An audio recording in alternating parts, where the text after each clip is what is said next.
परम सौभाग्य का दिन है।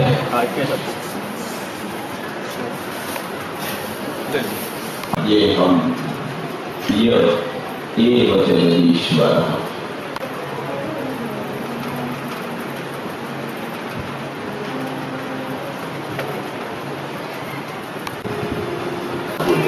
पचकंटा પહેલું બટેટું વડું ખાઈએ ને જે સ્વાદ આવે जलतू तो शुकाम ग्रंथ लखे तो कि मारू ने तमारू रिलेशन भगवाननी साथे थाय જોડાય ને ત્યાં સુધી એ ડબ્બો કહેવાય. એન્જિન સાથે જોડાઈ જાય એટલે ટ્રેન કહેવાય. એનું હું ને તમે ગમે તેટલું કમાતા હોઈએ, ગમે તેટલું ભણ્યા હોઈએ, જ્યાં સુધી ભગવાન સાથે જોડાઈએ નહીં ત્યાં સુધી ડબ્બો કહેવાય.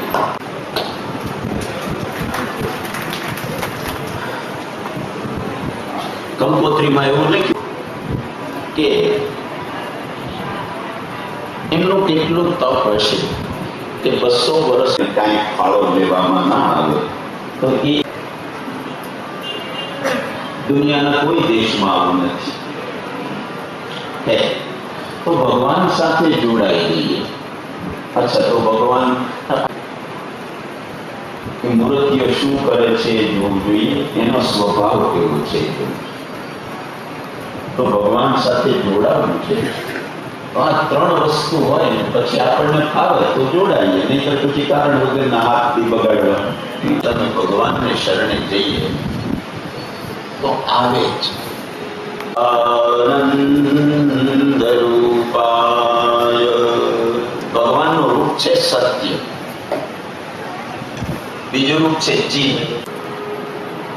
જે પડેલાને ઉભો કરે.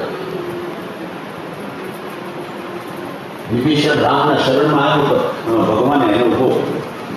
પામેલો હોય એના સંપત્તિને સારા માર્ગે વાપરે. સવૈ પુંસામ પરો ધર્મ. ભાગવતજી કહે માણસનો આ ધર્મ છે. સંપ્રદાય નહીં, પ્રત્યેક વ્યક્તિનો આ ધર્મ છે. સવૈ પુંસામ પરો ધર્મ.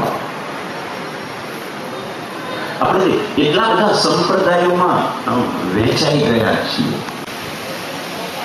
તો કોઈને જાત ખટકે છે. હું માણસ છું એના કરતા હું આ સંપ્રદાય પેદા થાય એ કામનું નામ ધર્મ છે, એનું નામ ભક્તિ છે. તો છેલ્લી વાત, તાપત્રય વિનાશાય. ત્રણે તાપ દૂર કરે છે એવા કૃષ્ણ ભગવાનને અમે નમસ્કાર કરીએ છીએ.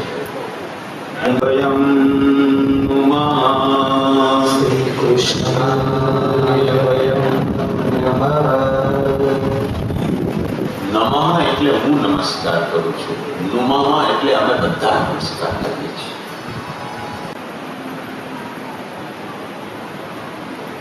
વિશ્વને એક કરવાનો સૌથી મોટો મંત્ર હોય તો આ છે, સર્વસ્ય ચાહમ હૃદિ સન્નિવિષ્ટો.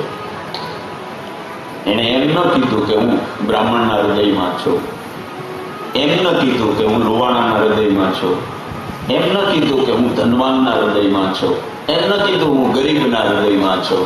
એમ કીધું સર્વસ્ય ચાહમ.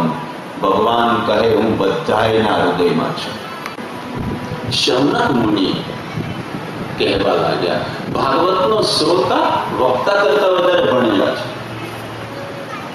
ભાગવતના વક્તા પુરાણી છે, જેને પુરાણનું જ્ઞાન છે, વેદનું નથી. એ માળા કરે છે, ફાળા કરતા નથી.